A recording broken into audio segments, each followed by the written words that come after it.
¿Alguna vez te has preguntado qué se siente al luchar contra un coche que intenta activamente matarte? No se trata solo de un viaje accidentado o un embrague duro.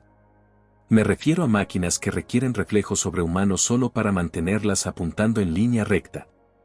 Estos no son los típicos discos duros difíciles. Son auténticas pesadillas automovilísticas que hacen sudar frío incluso a los conductores más experimentados. Hoy, hacemos un recuento de los 10 coches más difíciles de conducir que probablemente deberían haber sido prohibidos en las vías públicas. Y créeme, la primera te hará apreciar tu coche de uso diario como nunca antes. Antes de adentrarnos en esta cámara de tortura automovilística, pulsa el botón de suscripción. Realmente ayuda al crecimiento del canal. Número 10, TVRA. El TVR parece un superdeportivo. Suena como un superdeportivo, pero condúcelo como tal y descubrirás rápidamente por qué la ingeniería británica tiene una reputación tan singular. Este coche no tiene control de tracción, ni ABS, ni control de estabilidad, nada. Solo tú, con 20 caballos de fuerza y oración. El embrague es tan pesado que el día de piernas en el gimnasio se vuelve obligatorio. La dirección es complicada. Imagínese intentar controlar un carrito de la compra lleno de nitroglicerina mientras alguien cambia las ruedas aleatoriamente. La filosofía de TVR era simple. Los sistemas de ayuda a la conducción son para los débiles. El Serra toma esa filosofía y te la impone a la fuerza. La respuesta del acelerador es como un interruptor de encendido / apagado. No hay suministro de energía gradual. O te arrastras o te lanzas al espacio. Y los frenos, a veces funcionan cuando les da la gana. La verdadera pesadilla comienza cuando llueve, lo cual en Gran Bretaña ocurre prácticamente siempre. La parte trasera se desestabiliza sin previo aviso. Sin deslizamiento progresivo, sin deriva suave, solo una rotación violenta instantánea. Los pilotos de carreras profesionales lo han descrito como un desafío. Los humanos normales lo describen como aterrador. El interior tampoco ayuda. Los pedales están desplazados en ángulos extraños. Para accionar la palanca de cambio se necesita la fuerza de Hulk. La visibilidad es como mirar a través de un buzón de correos. Incluso arrancar el motor requiere una especie de danza especial. Gira la llave mientras mantienes pulsado un botón oculto y bombeas el acelerador exactamente 3 veces. Si se hace mal, se inunda siempre. Pero aquí viene lo verdaderamente demencial. TVR fabricó estos vehículos para su uso en carretera. La gente común los compraba, los usaba para ir al trabajo y, de alguna manera, sobrevivían. El Cerber no solo era difícil de conducir. Era activamente hostil al concepto mismo de conducir. Es como si los ingenieros se hubieran preguntado, ¿cómo podemos hacer que el transporte sea lo más estresante posible? Y luego superaron sus propias expectativas. Sin embargo, la gente los adora.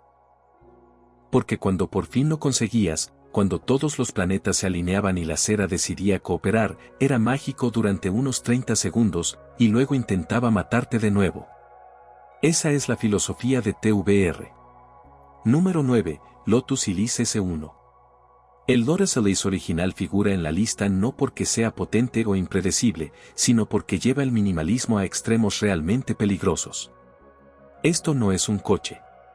Apenas se puede considerar un kart con matrícula. Para entrar se requiere flexibilidad de yoga. Los umbrales de las puertas son más anchos que los muslos de la mayoría de las personas. No te subes a un Elise. Te dejas caer y esperas lo mejor. Una vez dentro, te das cuenta de que no hay dirección asistida. A baja velocidad, aparcar se convierte en un ejercicio para la parte superior del cuerpo que haría palidecer de envidia a CrossFit. El volante te ofrece resistencia constante. Sentirás ardor en los antebrazos. Te dolerán los hombros. Los giros de 3 puntos se convierten en giros de 9 puntos. Los pedales están diseñados para personas con pies de bailarín de ballet. Zapatos talla 10.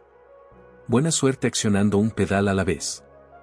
El freno y el acelerador están tan cerca uno del otro que los accionarás constantemente. El talón y la punta no es una técnica que se pueda usar en el ILIS. Es un accidente anunciado. Pero el verdadero desafío reside en lo que falta. La ausencia de control de tracción convierte cada rotonda mojada en un desastre potencial. La parte trasera no pierde agarre progresivamente. Simplemente se suelta de repente, normalmente cuando menos te lo esperas. La suspensión es durísima. Ni firme, ni deportivo. Duro como una roca. Cada imperfección del camino se clava directamente en tu columna vertebral. Las juntas de dilatación se sienten como reductores de velocidad. Los badenes reales dan la sensación de lanzarse al vacío. Al cabo de una hora, tus riñones presentarán una queja formal. El techo es una tienda de campaña, literalmente. Tarda 20 minutos en instalarse, no sella correctamente y aletea a partir de los 50 metros. La lluvia no solo se filtra, sino que cae a cántaros. Las ventanas laterales son de plástico. No se deslizan hacia abajo. Salen completamente. ¿Quieres tomar aire fresco? Detén el coche.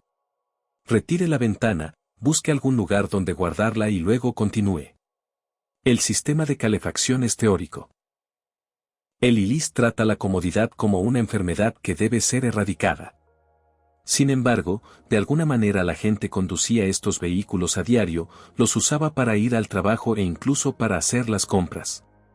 Aunque sigue siendo un misterio dónde guardaron la comida, ya que en el maletero cabe aproximadamente un plátano. El ILIS demuestra que para hacer un coche difícil de conducir no se necesita una potencia descomunal ni una maniobrabilidad endiablada. A veces, simplemente necesitas eliminar todo aquello que hace soportable la conducción. Misión cumplida, Lotus. Número 8, Ferrari F40. El F40 es una leyenda. El último Ferrari aprobado personalmente por el propio Enzo. También es un instrumento de tortura del 200 de mayo que no distingue entre pilotos de carreras y coleccionistas adinerados. Esta era la idea que tenía Ferrari de un coche de calle en 1987. Piénsenlo bien. El embrague es binario. No hay resbalón, no hay sutileza. O está activado o no lo está. Arrancar suavemente es literalmente imposible. Lo retrasarás varias veces delante de la gente. Se reirán. La entrega de refuerzo es psicótica. Por debajo de 3000 revoluciones por minuto, tendrás quizás 200 caballos de fuerza. Manejable. Entonces los turbos se activan todos a la vez. Sin previo aviso. De repente, tienes 478 caballos de fuerza tratando de hacer patinar los neumáticos traseros. En un coche que pesa menos que un Mazda moderno, la dirección es pesada y poco comunicativa hasta que se alcanza una velocidad elevada. Realmente rápido. Conducir un F40 rápido en vías públicas significa que ya estás infringiendo todas las leyes posibles. La información llega de golpe, normalmente cuando te aproximas a una curva a velocidades de 3 dígitos. Los pedales son cerrados, como los de un coche de carreras. El pedal del freno requiere una presión considerable, de esa que hace temblar la pierna. Pero si aceleras demasiado fuerte con el coche frío, bloquearás las ruedas. Sin ABS. Recuerda, esto es un Ferrari puro de los años 80. El interior es de fibra de carbono al descubierto. Sin alfombra, sin aislamiento acústico, sin radio, solo ruido del motor, ruido de los neumáticos y ruido del viento que se combinan en una sinfonía de incomodidad. Las conversaciones son imposibles. Los pensamientos se vuelven difíciles. Las ventanas no se bajan. Se deslizan hacia atrás unos 5 cm. Para la ventilación, Ferrari proporcionó pequeños paneles deslizantes en un coche que genera suficiente calor como para hornear pizzas. Para el aire acondicionado, para eso son esas ventanitas. Pero aquí viene lo verdaderamente aterrador. El F40 fue diseñado para carreras. Resultó que era legal para circular por carretera. La suspensión es rígida como la de un vehículo de pista. La altura de la carrocería es poco práctica. La altura libre al suelo es teórica. Los badenes no son obstáculos. Son enemigos mortales. Y la visibilidad. La luneta trasera queda parcialmente obstruida por ese enorme alerón. Los espejos retrovisores laterales vibran a alta velocidad. Revisar los puntos ciegos requiere fe o un deseo de muerte. Al F-40 no le importa que hayas pagado $400,000 por él en 1987.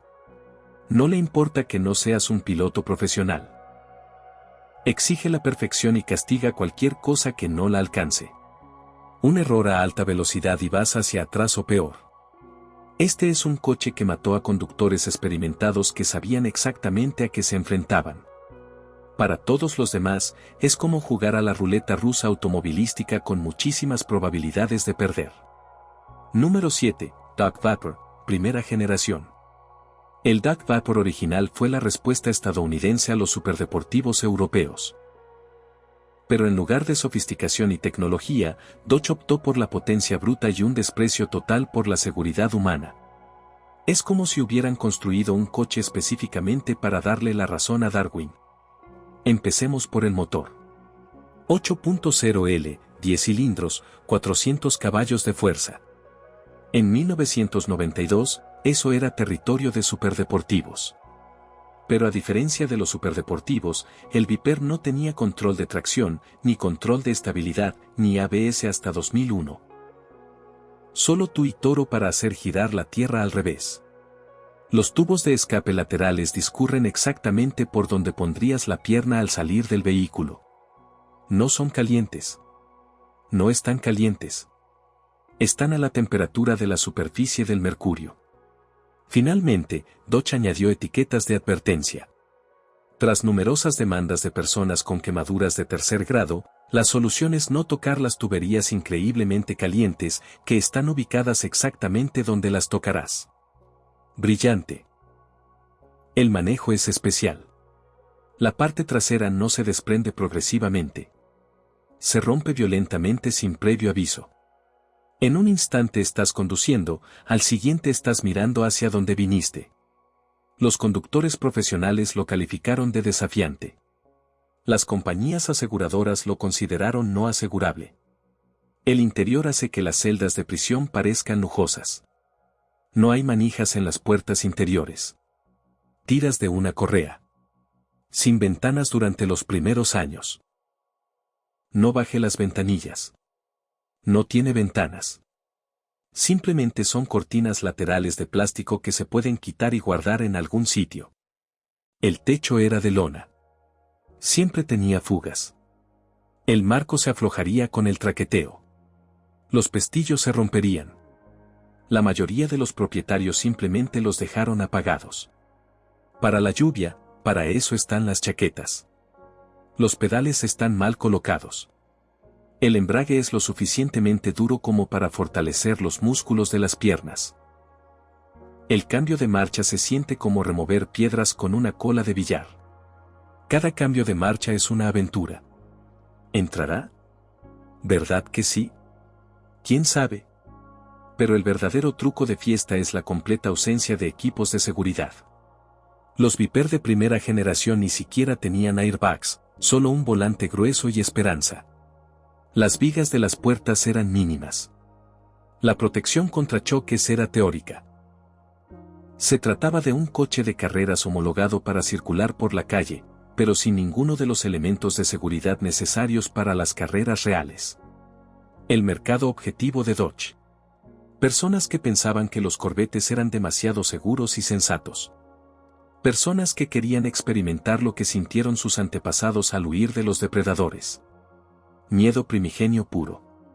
Cada trayecto en un Viper de primera generación es una experiencia cercana a la muerte.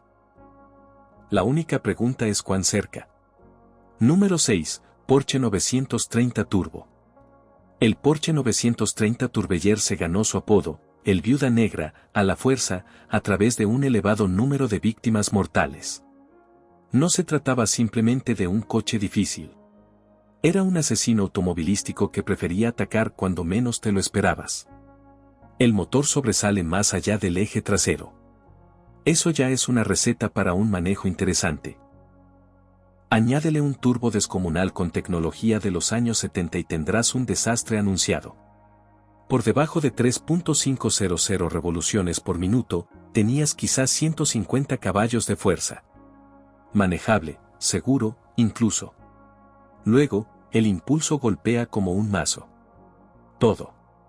Todo a la vez. Bajo la lluvia, eso significaba un sobreviraje instantáneo. Sobre pavimento seco, significaba terror. El retardo del turbo no solo era malo, era imperdonable. Podías acelerar a fondo al entrar en una curva y no pasaba nada. Le darías más aceleración, pero seguiría sin pasar nada. Y entonces, boom, máxima potencia en la curva a media velocidad. La parte trasera derrapaba tan rápido que incluso los conductores profesionales se veían atrapados. La distribución del peso empeoró todo.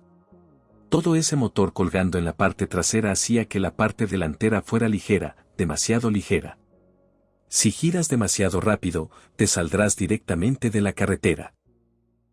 Al soltar el acelerador para corregirlo, la parte trasera derrapaba violentamente. Este era el truco favorito de los 930, el infame sobreviraje al soltar el acelerador que convertía a las esposas en viudas y a los Porsche en chatarra. Ningún dispositivo electrónico podía salvarte porque no existían. Esto era ingeniería pura de los años 70. El hombre contra la máquina. La máquina solía ganar. Los frenos no sirvieron de nada. Eran adecuadas, aunque apenas. Pero la transferencia de peso durante las frenadas bruscas era tan severa que las ruedas traseras casi se despegaban del suelo. Entonces girarías sin agarre trasero. Entonces te estrellarías. La solución de Porsche fue un enorme alerón tipo bandeja de té que ayudó hasta cierto punto. Añadió carga aerodinámica a alta velocidad, pero hizo que el equilibrio de la conducción fuera aún más impredecible. Por debajo de 50 pulgadas no hizo nada. En esos momentos, cambió por completo el carácter del coche. El indicador de presión del turbo se convirtió en tu enemigo. Verlo ascender era como observar el temporizador de una bomba. Sabías lo que iba a pasar. Simplemente no sabías exactamente cuándo ni cuán grave sería. Incluso conductores experimentados del 911 cayeron en la trampa. El 9A30 no se comportaba como otros 911. Era más airada, menos indulgente, más vengativa.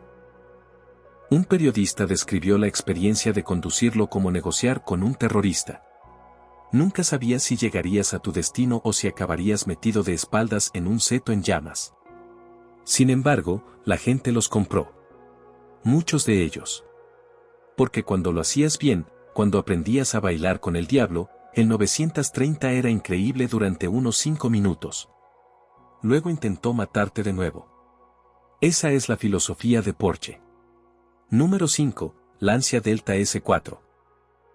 El Lancia Delta S4 era un coche de rally del Grupo B que, de alguna manera, consiguió matrícula. Decir que es difícil conducir es como decir que un huracán es una brisa. Esto no era un coche. Fue una explosión sobre ruedas apenas controlada. El motor era tanto sobrealimentado como turboalimentado. Eso no es normal. Eso no es sensato. Eso es lo que pasa cuando los ingenieros italianos tienen demasiada gratificación instantánea y poca supervisión. El resultado: 500 caballos de fuerza y un peso inferior al de un Mini Cooper moderno. El suministro de energía era esquizofrénico. El supercargador proporcionaba un impulso a bajas revoluciones. Entonces el turbo entró en acción como una mula dopada con esteroides. No hubo una transición suave, solo una aceleración violenta que podía hacer perder tracción en quinta marcha. Sobre pavimento seco, el retardo era impredecible. A veces el turbo entraba en acción inmediatamente. A veces esperaba como un depredador. Estarías en medio de la curva esperando, y luego, ¡zas!, sobreviraje instantáneo. Incluso los pilotos de rally chocan estas cosas con regularidad. El diferencial central era manual. 3 posiciones, bloqueado, desbloqueado o en algún punto intermedio. Si eliges mal, o bien te desviarás demasiado y chocarás contra un árbol, o bien te desviarás demasiado y chocarás contra otro árbol. La elección de la muerte era tuya.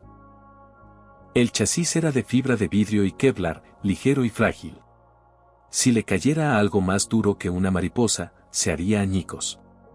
El depósito de combustible estaba entre el conductor y el pasajero porque, al parecer, los ingenieros pensaban que el coche no era ya lo suficientemente peligroso. La posición de conducción era la típica de un coche de rally. Te sentaste en el suelo mirando hacia la carretera. Los pedales eran diminutos y estaban muy juntos. El volante era del tamaño de un plato llano. La visibilidad era como conducir a través de un periscopio. Pero el verdadero terror era la velocidad. El S4 podía alcanzar los 60 mph en 2,5 segundos en 1985 sobre grava con neumáticos de la década de 1980. No fue aceleración, fue teletransportación.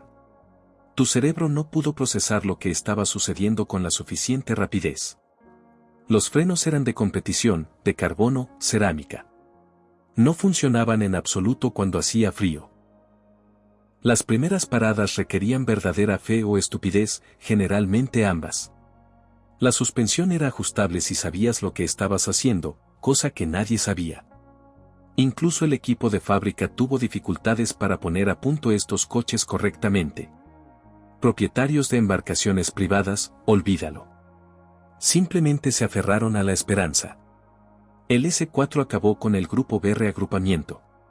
Literalmente, los coches eran demasiado rápidos, demasiado potentes, demasiado peligrosos. Si los pilotos de rally profesionales sufren accidentes con regularidad, poner a civiles en sus coches era una locura. Sin embargo, Lancia fabricó 200 versiones de carretera debido a las regulaciones. Vendieron a todos a personas que presumiblemente tenían excelentes seguros de vida y ningún instinto de supervivencia. Conducir un S4 por vías públicas no era de valientes. Fue un grito de auxilio. Número 4, Ferrari F50. El F50 fue el intento de Ferrari de llevar un coche de Fórmula 1 a las calles. Ni inspirado en la F1, ni derivado de la F1. Un auténtico motor de Fórmula 1 en un coche de calle. ¿Qué podría salir mal? Todo. Absolutamente todo. El motor era un V12 de 4,7 litros que alcanzaba las 8.500 revoluciones por minuto y desarrollaba su potencia máxima a las 8000 RPM. Por debajo de 5000 revoluciones por minuto, nada. Sin par motor, sin potencia, no tiene sentido. Había que conducirlo como un coche de carrera solo para poder seguir el ritmo del tráfico. El embrague era increíblemente duro. Ferrari afirmó que era necesario para la potencia. Los propietarios afirmaban que era necesario para desarrollar un enorme músculo en la pierna izquierda. El tráfico intermitente se convirtió en una sesión de gimnasio. La caja de cambios era manual de 6 velocidades con la precisión de un mazo. Las puertas eran imprecisas. El lanzamiento fue largo. Encontrar la tercera marcha era como resolver un rompecabezas mientras conducías a 100 km por hora. Pero el verdadero problema era el chasis. El F50 no tenía techo, ni siquiera un techo desmontable. Sin techo alguno. Tenía simplemente una carrocería de fibra de carbono con un motor atornillado directamente a ella. Cada vibración, cada armónico, cada explosión en esos 12 cilindros se transmite directamente a través de tu columna vertebral. La suspensión era la de un coche de carreras puro. Accionamiento por varilla de empuje, rótulas, sin flexibilidad, sin comodidad, sin piedad. Si te toparas con un bache, se te caerían los empastes. La calidad de marcha hacía que el F40 se sintiera como un Rolls-Royce. El manejo fue didáctico. El F50 te enseñaba física, principalmente las partes sobre masa, momento y velocidad angular, todo a la vez, normalmente al revés, sin ayudas electrónicas para salvarte. La tracción era extraña. Neumáticos fríos, sin agarre. Neumáticos calientes, sí. N agarre. Neumáticos con temperatura perfecta, aún así es incierto. El F50 exigía perfección y castigaba cualquier cosa inferior con una rotación inmediata. La aerodinámica fue diseñada para altas velocidades. Por debajo de las 100 millas, el coche se sentía nervioso, inquieto, como si quisiera estar en otro lugar. Por encima de los 150 por finalmente se estabilizó. En las vías públicas, eso significaba que siempre estaba de mal humor. Los frenos eran de carbono cerámica. En la década de 1990, necesitaban mucho calor para funcionar correctamente. El tipo de calor que se genera al conducir en pista. En la calle, solo servían de elemento decorativo durante los primeros kilómetros. Detenerse requería planificación y oración. Incluso Ferrari admitió que el F50 era demasiado extremo. Limitaron la producción a 3 unidades de nivel 9. No por exclusividad, sino porque sabían que la mayoría de los propietarios nunca los conducirían correctamente. El F50 no solo era difícil, sino imposible para los humanos normales. Se requerían habilidades de piloto de carreras incluso para sobrevivir a un viaje al supermercado. Número 3. Porsche Carrera GT. El Carrera GT fue la idea de Porsche de un superdeportivo práctico. Si por definición de práctico incluye un embrague capaz de levantar una camioneta y una maniobrabilidad que intenta activamente matarte, entonces este es un coche que mató a pilotos profesionales que sabían exactamente a lo que se enfrentaban. El embrague es de cerámica de grado competición. O está encendido o está apagado. No hay margen de error, ni sutileza, ni piedad. Arrancar suavemente es imposible. Lo vas a parar delante de todo el mundo en cada semáforo. El concesionario debería incluir la sustitución del embrague en el precio de compra. El motor es un V10 de 5,7 litros montado directamente sobre el chasis. Sin soportes de goma, sin aislamiento. Cada vibración se transmite a través del coche. En reposo, la visión se vuelve borrosa. A 8000 revoluciones por minuto, tu alma abandona tu cuerpo. Pero aquí es donde se vuelve verdaderamente aterrador. El Carrera GT no tiene control electrónico de estabilidad, ni control de tracción, nada. En 2004, cuando todos los demás superdeportivos tenían redes de seguridad, Porsche dijo, no te preocupes. Narrador, no estaban bien. Su manejo es de una precisión milimétrica. Demasiado preciso. El coche responde a acciones que ni siquiera sabías que estabas realizando. Piensa en girar y cambiará de dirección. Estornuda y te metes en el carril contrario. La parte trasera se desprende sin previo aviso. Un segundo estás conduciendo tranquilamente. Lo siguiente que te encuentras es viajando de lado a 100 metros preguntándote en qué momento tu vida se torció. Los conductores profesionales lo calificaron de desafiante. Todos los demás lo calificaron de aterrador. La suspensión es rígida como la de un coche de carreras, no deportiva, no firme, como la de un coche de carreras. Cada imperfección del camino se transmite a través del tubo de fibra de carbono como si fuera electricidad. Tu columna vertebral se convierte en un sismógrafo que registra cada grieta en el pavimento. El pomo de la palanca de cambios de madera fue un detalle acertado. Vibra tanto a altas revoluciones por minuto que se te duerme la mano. Cambiar de marcha se convierte en un juego de adivinanzas porque ya no sientes nada. La altura libre al suelo es teórica. El spoiler delantero roza las líneas pintadas. Los badenes requieren una maniobra de 3 puntos y mucha fe. Los accesos para vehículos se convierten en desafíos de ingeniería. Un propietario informó que gastaba $30,000 anuales solo en reemplazos del divisor delantero. Al Carrera GT le da igual que no seas Walter Roro.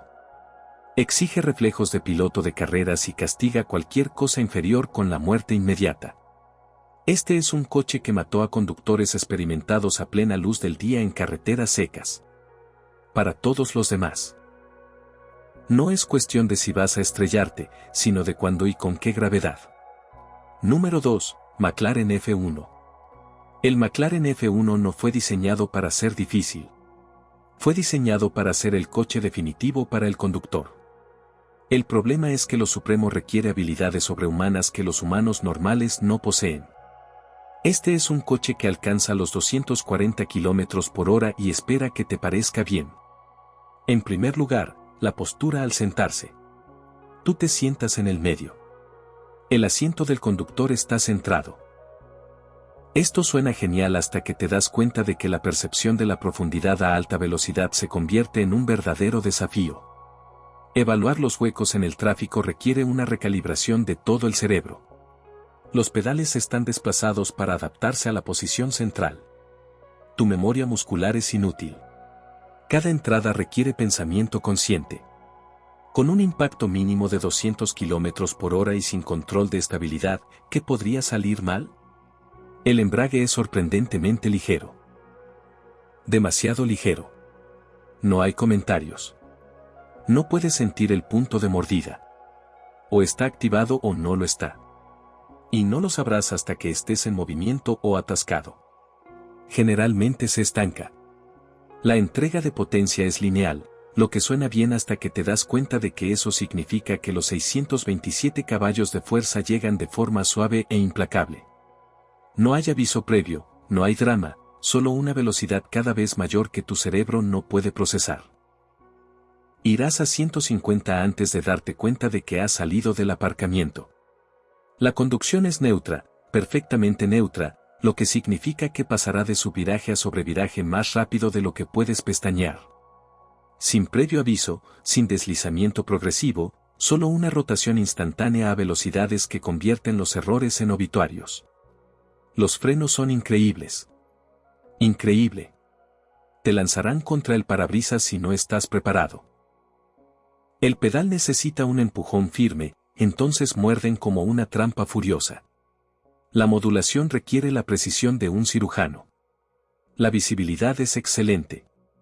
Puedes verlo todo, incluso el árbol con el que estás a punto de chocar a 180 metros blur. Porque el coche acelera más rápido de lo que tu cerebro puede procesar la información visual. Es una sobrecarga sensorial en su máxima expresión. El mayor problema de la F1 es que es demasiado buena. Lo hace todo tan bien, con tanta facilidad, que uno se olvida de que viaja a velocidades que aterrorizarían a los pilotos de combate hasta que algo falla. Entonces lo recuerdas brevemente. El mantenimiento es otra forma de dificultad. Los cambios de aceite cuestan $8,000.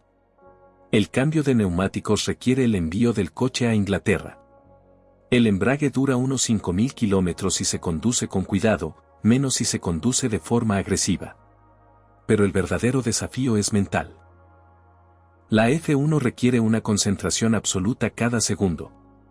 Si puedes oír la radio por encima del ruido del motor, aparta la mirada para ajustarla.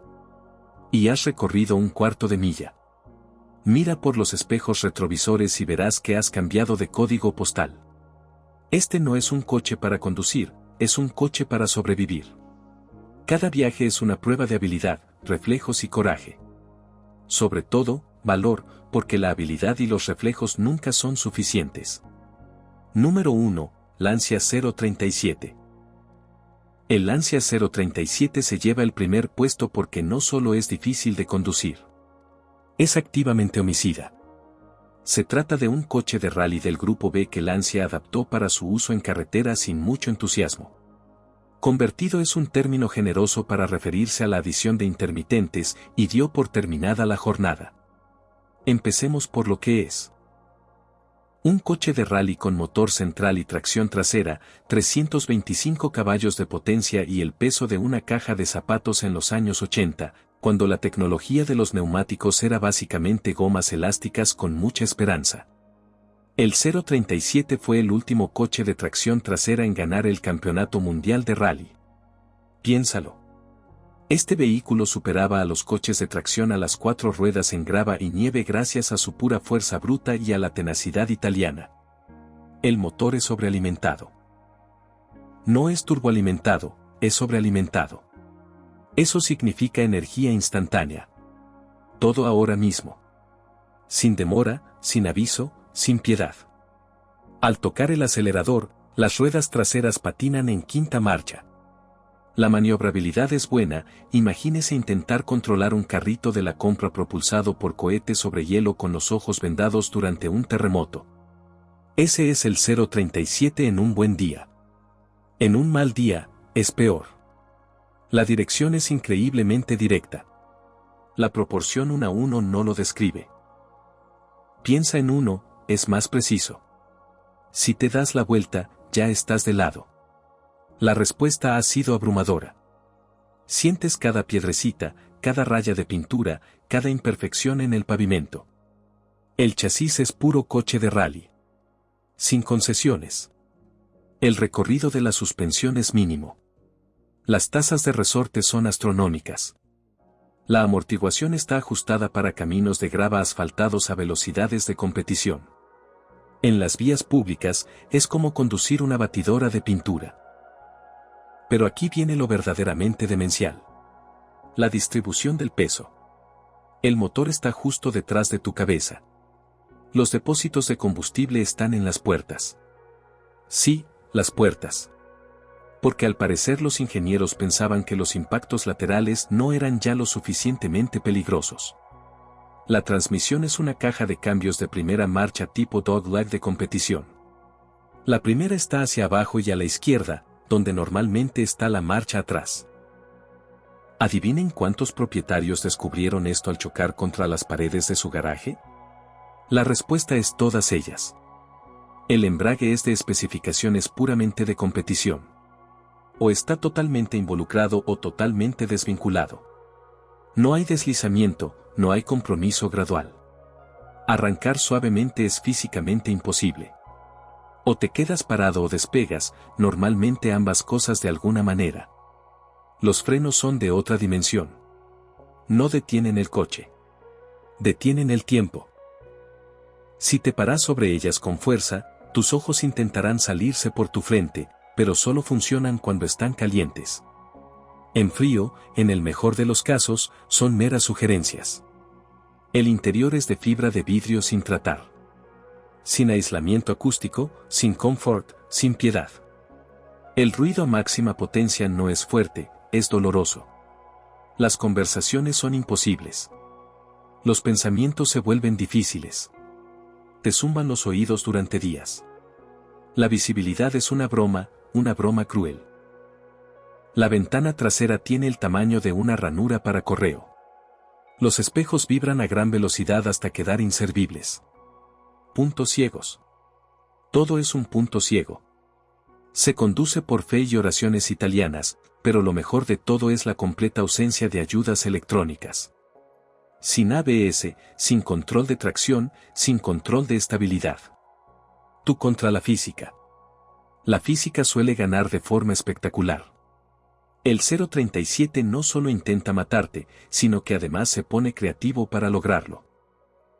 Despegue en la esquina media, muerto. Demasiado acelerador. Muerto. No aceleraba lo suficiente, y además estaba muerto. Es como jugar a la ruleta rusa con 5 balas en un revólver de 6 tiros. Lancia fabricó 200 versiones de carretera para cumplir con las normas de homologación. Se las vendieron a coleccionistas que presumiblemente tenían excelentes seguros de vida y un deseo de morir.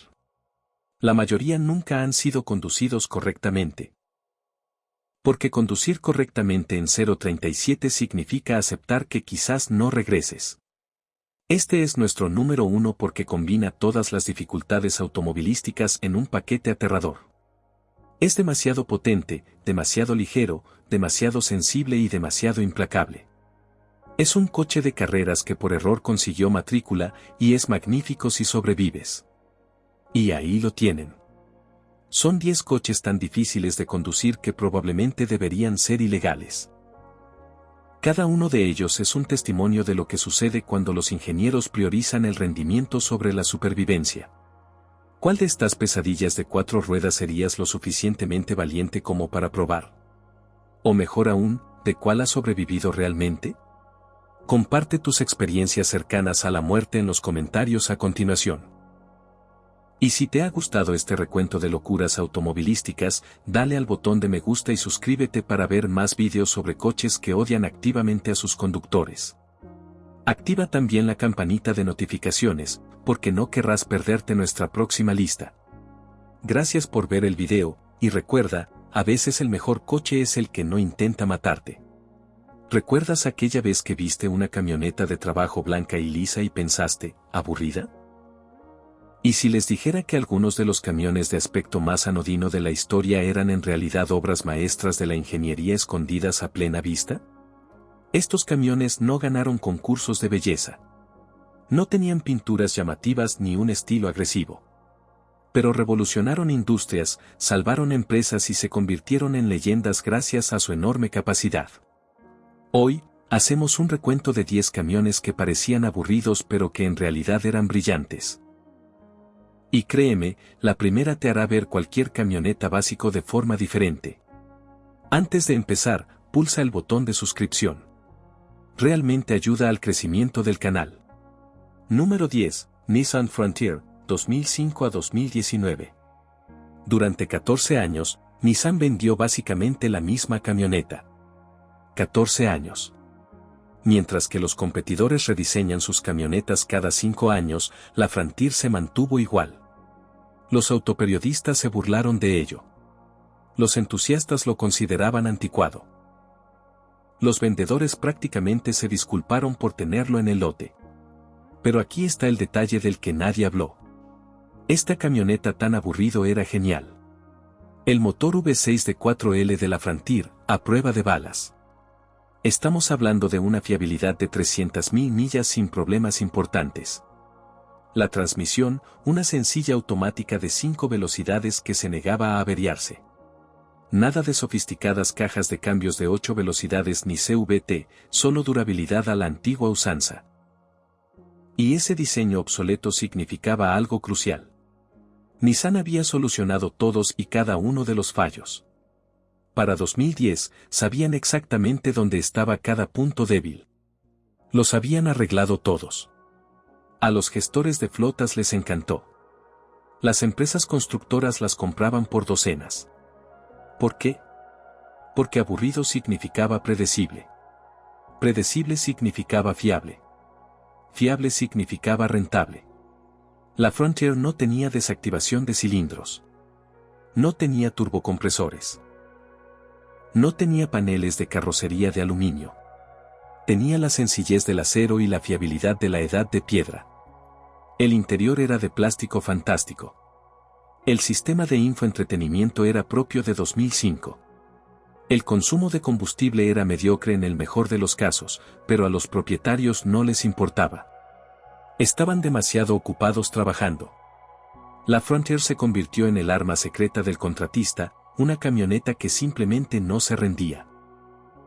Mientras los camiones de lujo permanecían en los talleres de mantenimiento, las Frontier seguían funcionando sin parar. Y aquí viene lo interesante. Los valores de Frontier usados se mantuvieron sólidos como una roca. Mientras que otros camiones se depreciaban 50 brandante en 3 años, los Frontiers conservaban su valor como el oro. Los compradores sabían lo que estaban comprando.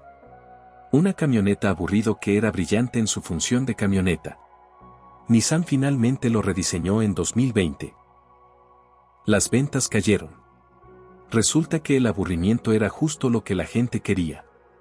Número 9, Chevrolet Lu. De 1972 a 1982. En 1972, Chevrolet hizo algo impensable. Le cambiaron la marca a un Isuzu y lo llamaron Nobie, vehículo utilitario ligero. Los aficionados estadounidenses a los camiones quedaron horrorizados. Un Chevy que en realidad no era un Chevy, con un pequeño motor de 4 cilindros. Blasfemia. El camioneta parecía un C10 en miniatura. Aburrido, olvidable, insignificante. Luego llegó la crisis del petróleo de 1973. De repente, el precio del gas se disparó un 400%. Los camiones de tamaño normal se convirtieron en dinosaurios de la noche a la mañana. Y ahí estaba el pequeño Elub, que rendía 33 metros por galón. Brillante. Mientras los dueños de F-150 gastaban sus sueldos en gasolineras, los dueños de lo pasaban sonriendo. El momento no podría haber sido más perfecto, pero la genialidad de Lobi iba más allá.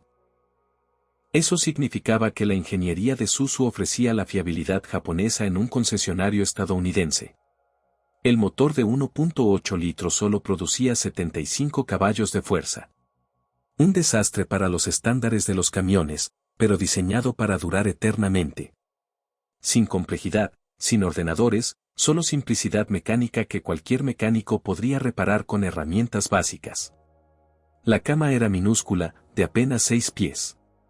La carga útil era modesta, 1.400 libras. Pero esto es lo que descubrió Chevy. La mayoría de los propietarios de camiones no necesitaban más. Necesitaban algo asequible. Necesitaban algo económico.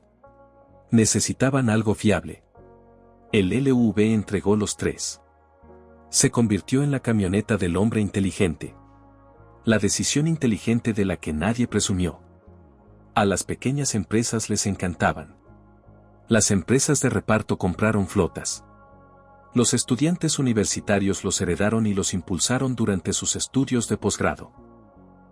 La LF demostró que la eficiencia, por muy aburrida que parezca, podía ser un negocio brillante.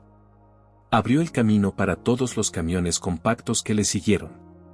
La Ranger, la S10, la Tacoma, todas deben su existencia a esta aburrida Isuzu disfrazada de Chevy. A veces, ser el primero importa más que ser emocionante. Número 8, Ford Serie E, ahora 612014. Durante 53 años, Ford fabricó esencialmente la misma furgoneta, la Serie E. La conoces como Equinolina. La furgoneta blanca que conduce tu fontanero. El autobús lanzadera del aeropuerto. La ambulancia que te salvó la vida. ¿Aburrido? Absolutamente genial. No tienes ni idea. Mientras otros fabricantes perseguían la aerodinámica y el estilo, Ford seguía construyendo una caja.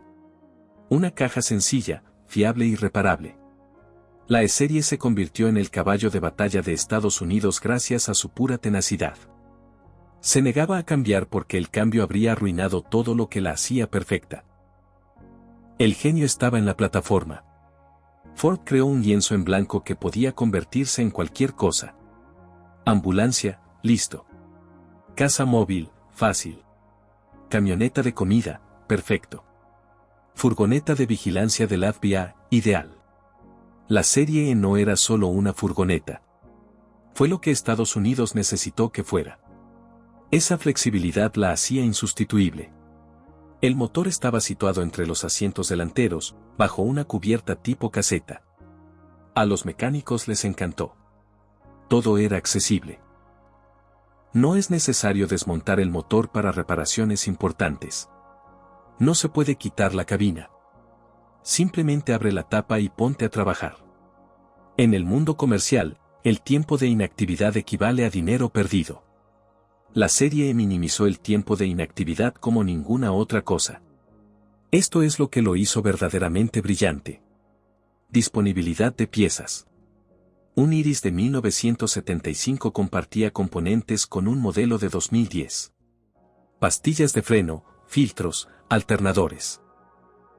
Todos intercambiaron roles a lo largo de las décadas.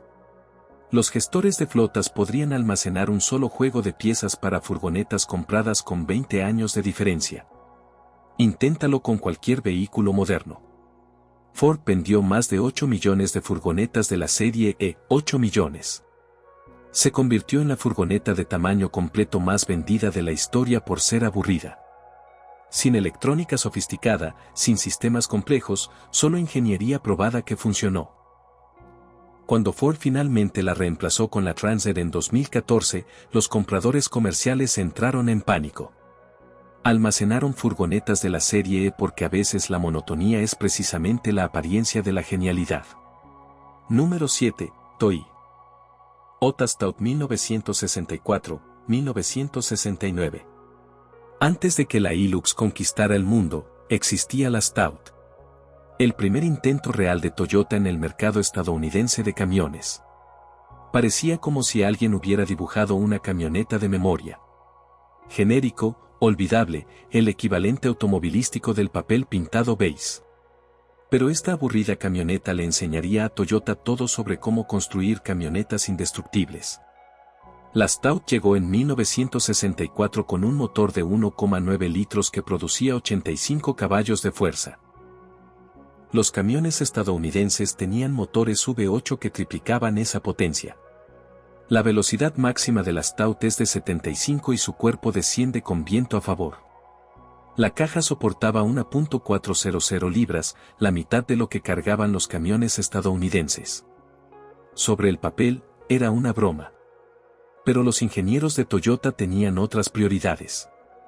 No les importaba la velocidad. Les importaba la longevidad. El motor de la Stout estaba sometido a poca tensión, sobredimensionado y prácticamente indestructible. Mientras que los camiones estadounidenses necesitaban reconstrucciones a los 100.000 kilómetros, los Stout seguían funcionando sin parar. La verdadera genialidad residía en los detalles. El chasis era completamente cerrado, algo inusual en camiones pequeños. La suspensión era sencilla pero robusta. La transmisión tenía 4 velocidades, no 3 como la de sus competidores. Cada componente fue diseñado para una vida útil de 20 años, no los típicos 10. Toyota estaba jugando a un juego completamente diferente. Los compradores estadounidenses no lo entendieron al principio. La cerveza negra se vendió mal, pero los pocos que la compraron descubrieron algo extraordinario. Nunca se rompieron. La noticia se extendió lentamente. Los agricultores se dieron cuenta. Las pequeñas empresas tomaron nota. En 1969, cuando Toyota lo reemplazó con el Hilux, el Stout ya había desarrollado un culto de seguidores. El Stout le enseñó a Toyota una lección crucial. La fiabilidad aburrida siempre supera a la falta de fiabilidad emocionante. Nunca lo olvidaron. Cada Tacoma y Tundra debe su ADN a esa modesta camioneta que se negó a morir. A veces, ser aburrido es el primer paso para convertirse en leyenda. Número 6. Scout Cosechador Internacional. POW 80800. 1961-1971. Mientras Jeep fabricaba los EJ y Ford lanzaba el Bronco, International Harvester construía silenciosamente el Scout. Parecía un frigorífico con ruedas. Un diseño cuadrado y utilitario, con un estilo similar al de una lonchera. Pero esta anodina caja fue pionera en características que no se convertirían en estándar hasta décadas después. El Scout ofrecía algo revolucionario. Un techo desmontable de fibra de vidrio, no un techo de lona como los Jeeps. Un techo rígido que se puede quitar en verano y volver a instalar en invierno. Quizás sea aburrido, pero solucionó el eterno dilema de las camionetas descapotables. Protección contra la intemperie frente a libertad al aire libre. Los propietarios de Scouts tenían ambos. International Harvester adaptó la ingeniería de camiones de servicio pesado a una plataforma pequeña. La transmisión del Scout estaba sobredimensionada hasta niveles absurdos. Los ejes Dana 44 podían soportar el doble del peso del Scout. La caja de transferencia procedía de camiones de servicio mediano. El marco era más grueso de lo necesario. Todo estaba diseñado para el uso comercial, no para el recreativo. ¿El resultado? Los Scouts duraron para siempre. Mientras los Broncos se oxidaban y CJS se lesionaba, los ojeadores seguían trabajando. A los granjeros les encantaban. Las compañías de servicios públicos compraron flotas. El servicio forestal los utilizó durante décadas. No eran bonitas, pero eran imparables. Y esa parte superior desmontable les permitía transportar equipos altos cuando fuera necesario. Y aquí viene lo genial. International Harvester utilizó piezas ya existentes de su línea de camiones. Nada era específico de los Scouts. ¿Necesitas una bomba de agua? Igual que una camioneta de 1 tonelada. Reconstrucción de la transmisión, piezas comerciales estándar. Esto hacía que el mantenimiento de los Scouts fuera increíblemente barato. ¿Aburrido? Sí, inteligente. Absolutamente. El Scout nunca se vendió en grandes cantidades. Era demasiado simple, demasiado agrícola, demasiado aburrido. Pero introdujo innovaciones que todos copiaron. Las tapas desmontables se convirtieron en estándar. Los sistemas de transmisión sobredimensionados se volvieron habituales. El Scout demostró que la practicidad aburrida podía ser una planificación de producto brillante. A veces las mejores ideas vienen en los paquetes más sencillos. Número 5. GMC Topkick Chevrolet Kodiak, 1980 a 2009. Probablemente conozcas estas camionetas de Transformers, Ironhide, la gran GMC negra que parecía capaz de aplastar coches. Pero antes de que Hollywood los descubriera, el Topkick y el Kodiak eran los camiones más aburridos del planeta. Vehículos comerciales de tonelaje medio, los camiones que entregaron sus muebles. No tenían nada de sexy hasta que la gente se dio cuenta de su potencial. No se trataba simplemente de grandes camionetas. Eran camiones comerciales que se podían matricular como vehículos personales. Estamos hablando de máquinas construidas para recorrer 500.000 millas, transportando 26.000 libras. Los bastidores eran enormes. Los motores eran a prueba de balas. Las transmisiones fueron diseñadas para soportar un uso intensivo constante y se podía comprar una para tenerla en la entrada de casa. Su genialidad fue accidental. GM nunca tuvo la intención de que los civiles compraran estos productos. Eran para empresas. Pero alrededor del año 2003, los talleres de personalización descubrieron algo asombroso. Podrías colocar una caja de camioneta de lujo sobre ese chasis comercial, añadir interiores de cuero, instalar un sistema de sonido impresionante y crear el vehículo de remolque definitivo, de aspecto aburrido pero con un rendimiento inigualable. El motor diésel Duramax estaba sometido a un esfuerzo excesivo en estos chasis. En las camionetas, funcionó a la perfección. En el Topkick, avanzaba con lentitud.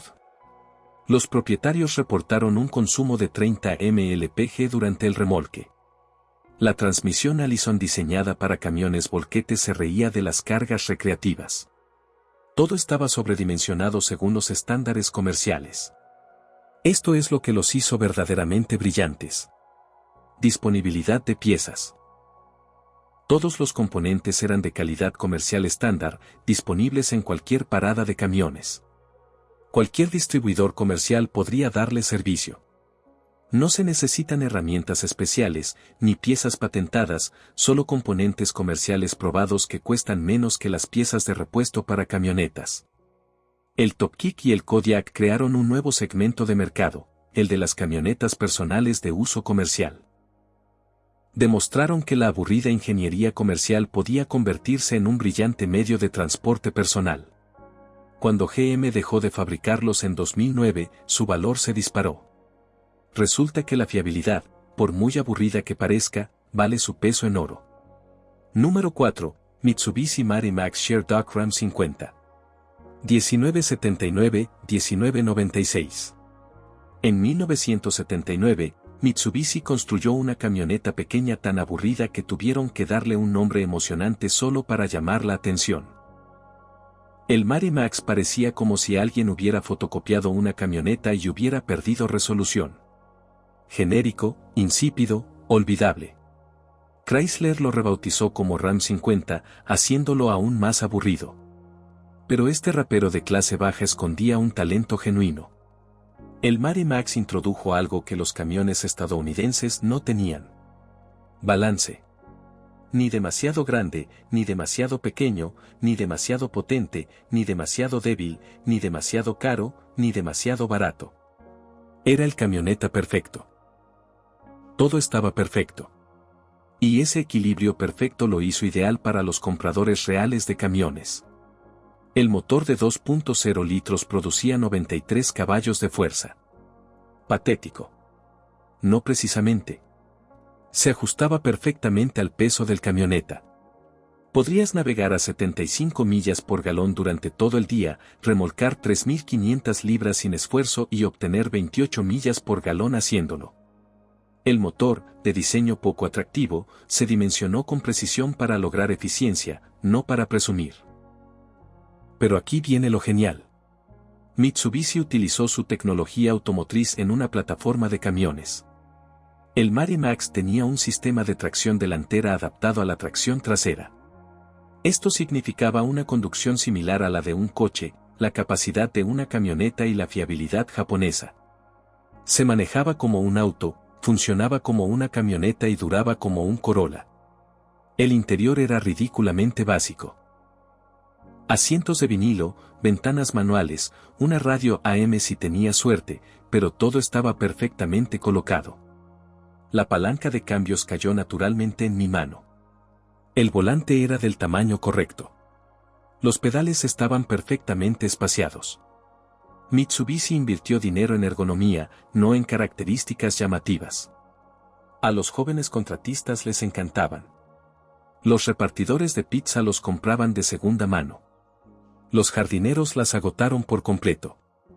Excepto que no morirían.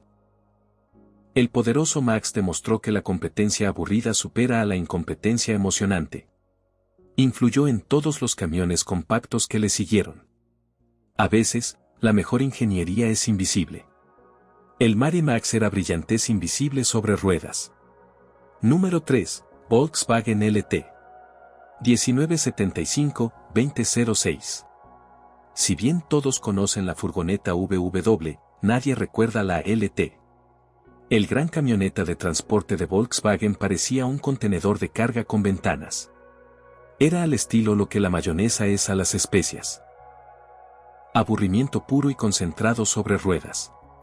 Pero el LT fue, en secreto, uno de los vehículos comerciales más brillantes jamás construidos.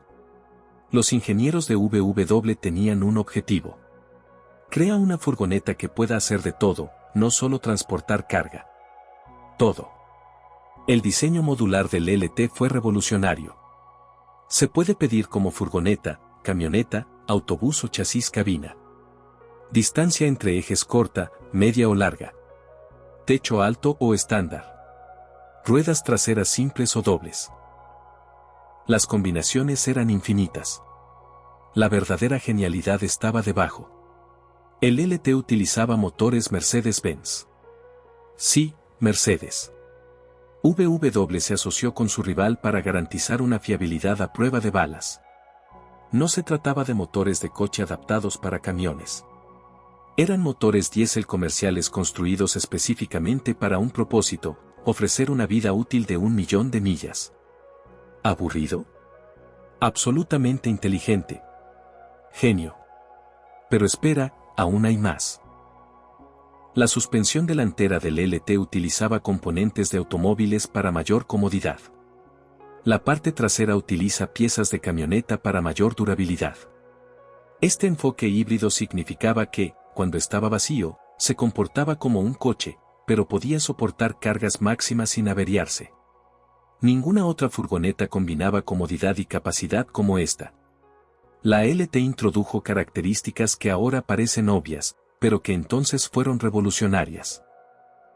Puerta corredera a ambos lados, suelo completamente plano de adelante hacia atrás, espacio suficiente para estar de pie en todo el espacio, puntos de montaje interiores modulares. Podrías reconfigurar el interior en minutos. Era una navaja suiza disfrazada de furgoneta aburrida. Las empresas europeas compraron millones de ellas. Servicios de ambulancia, empresas de reparto, talleres móviles, LT lo hacía todo.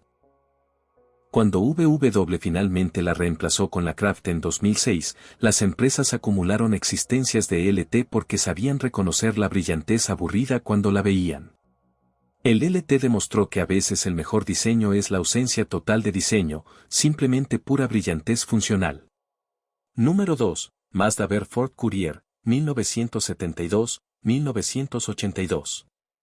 En 1972, Ford hizo un movimiento desesperado. Le cambiaron la marca a una camioneta Mazda y la llamaron Courier. Fue un producto fabricado con piezas sobrantes, una solución provisional, el producto más cínico y aburrido que Ford haya vendido jamás. Parecía una camioneta diseñado por un comité porque, en realidad, lo era. Pero este aburrido compromiso se convirtió accidentalmente en algo brillante. El periódico The Courier llegó justo cuando Estados Unidos más lo necesitaba. Se avecinaba la primera crisis del petróleo.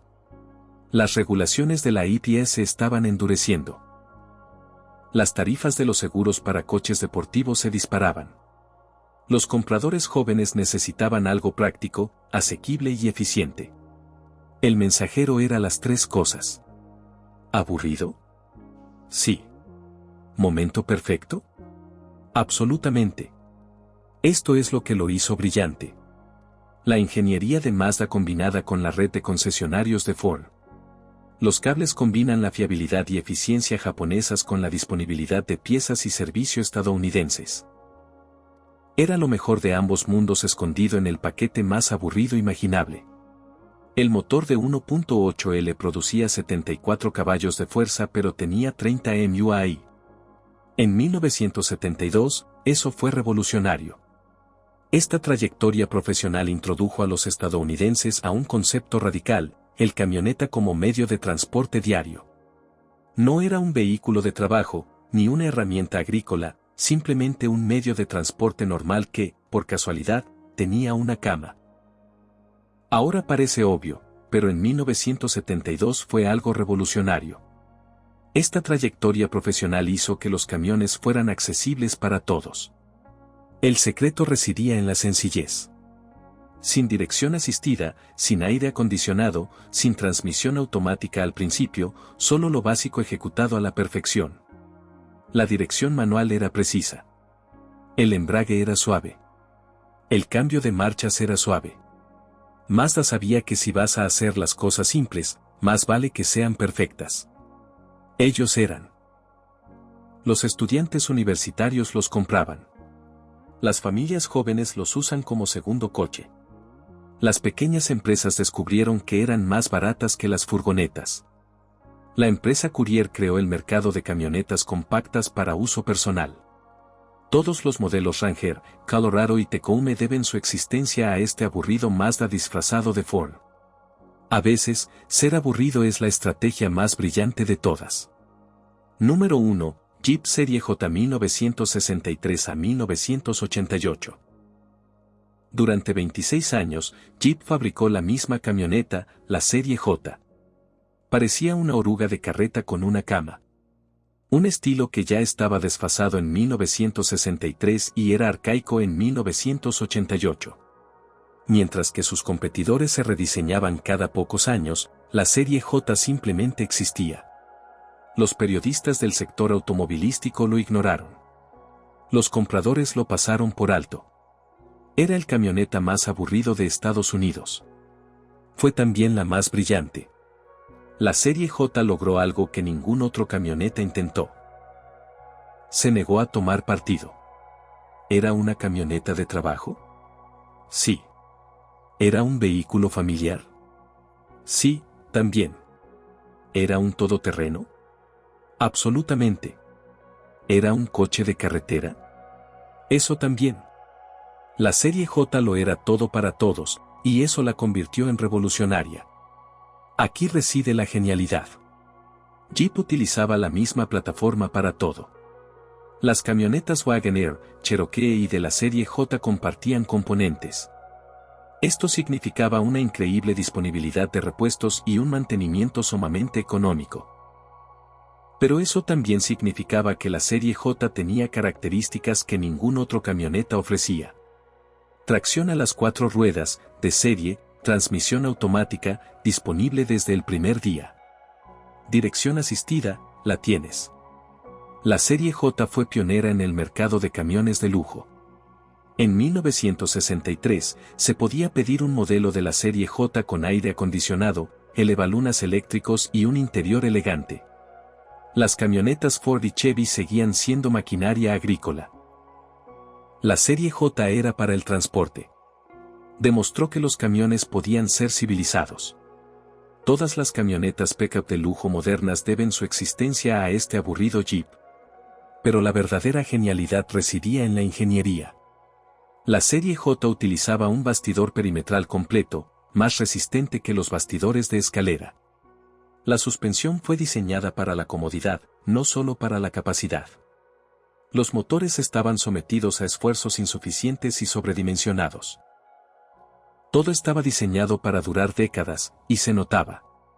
Los camiones de la Serie J alcanzan habitualmente las 300.000 millas. Kaiser, luego AMC y después Chrysler fueron propietarios de Jeep durante la época de la Serie J. Cada empresa consideró la posibilidad de eliminarlo. Todos descubrieron lo mismo.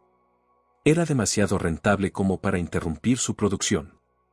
Los costes de desarrollo se amortizaron en la década de 1960. Cada venta fue ganancia pura. El aburrido camioneta que nadie quería se convirtió en la gallina de los huevos de oro que todos necesitaban. La serie J demostró la verdad automotriz definitiva. El aburrimiento bien hecho es brillante. Influyó en todos los camiones que le siguieron.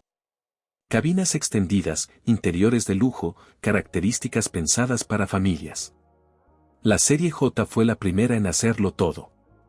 Mientras que camionetas más llamativas iban y venían, la serie J se siguió vendiendo durante 26 años. Porque a veces lo aburrido es precisamente lo que parece brillante. Y ahí lo tienen. Son 10 camiones que parecían aburridos pero que en realidad eran geniales. Estas máquinas de trabajo de aspecto sencillo demuestran que a veces la mejor ingeniería viene en los paquetes más discretos. ¿Tuviste alguna de estas joyas infravaloradas?